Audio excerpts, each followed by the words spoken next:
is Balthazar Thong. I am the PR and also the program coordinator for LIFE, also known as Living for Environment. This is my colleague, Mr. Aukunang. He's the vice president of the organization. Chairman, sorry, vice chairman of the organization.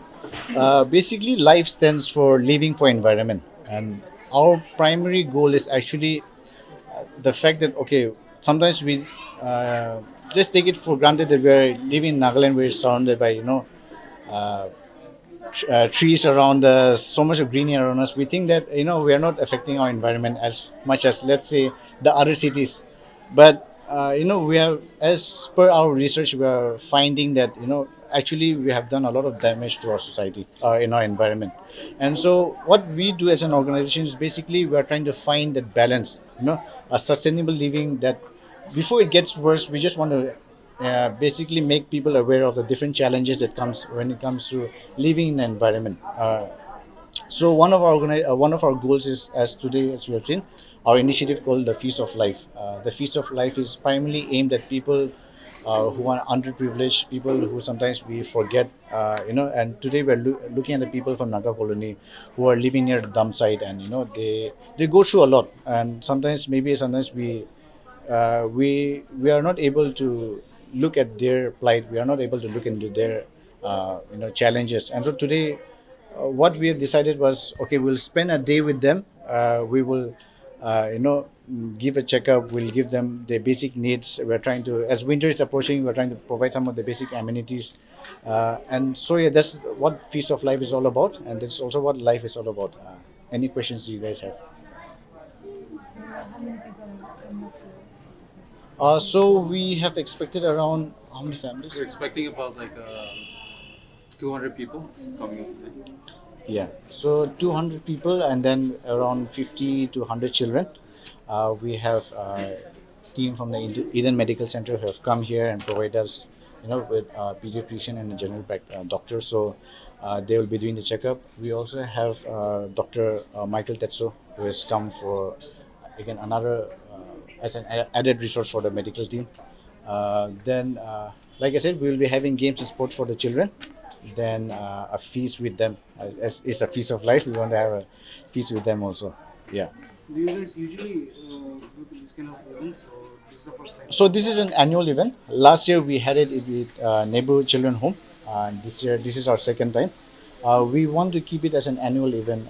We want to look at different sectors and different people, and basically we want to look at uh, our primary goal is looking for people those who are working in making sure that the environment is clean, right? So we want to look at those kind of sectors, those kind of people that are affected by this plight.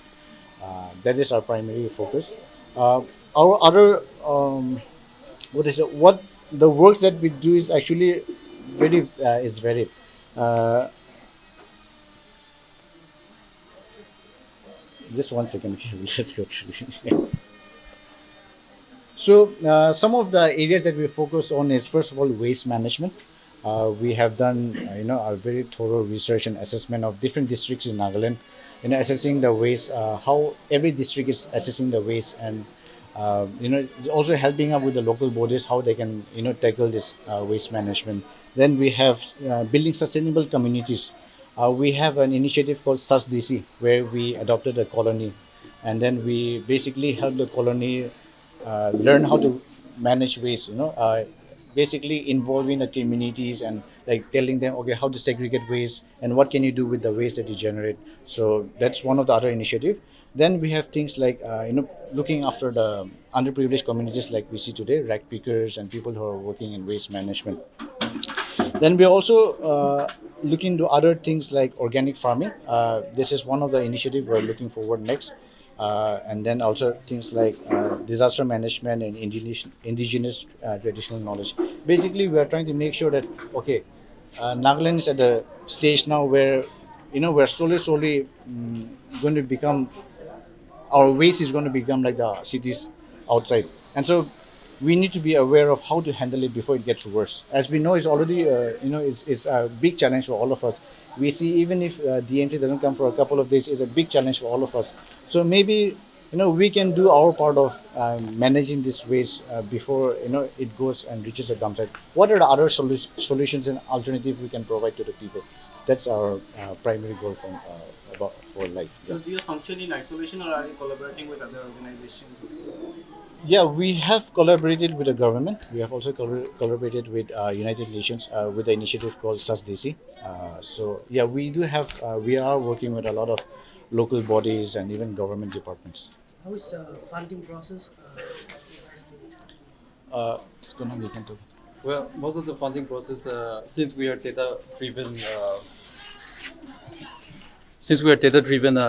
NGO, what we do is that we approach the government, and then we give them our expertise, our help, and then we have done some extensive research uh, based on the waste generated from Dimapur as well as from Kohima and other districts also, and we have also released a couple of our works which deals in waste management as well as the type of waste that we are generating at the moment. You can take a look at all of those reports from our website, which is livingforenvironment.org. So all of our informations are up there. You can download it. You can take a look, and then you can see how many waste you're generating from one household also. So here we have been seeing lots of non-locals children. So why is the locals they're not turning up in the scene? As you can see, as you go around the city, most of the people who are taking care of our waste are the non-locals, right? You see in the evening and in the mornings, after our work is done, you see people going and collecting waste from all the dump sites around the city, and they are the people who are actually working. If you can also tell me if there are non-locals who are doing this, we will definitely go and try to look into their situation, work with them also. As I've said, they are the people who, when we are sleeping, they are the one who is basically cleaning up the waste for us, and that is why we are looking into them today. Yeah. Having said that, the locals, there are also a lot of children those who are unprivileged. So if you ever get the chance to connect with them, will you? Yes, so like we said, last year we did it with Neighborhood Children Home. This is also another organization that's looking after underprivileged children. So maybe as like this is an annual event, we will definitely look into next year where can we again celebrate this feast of life and how can we help.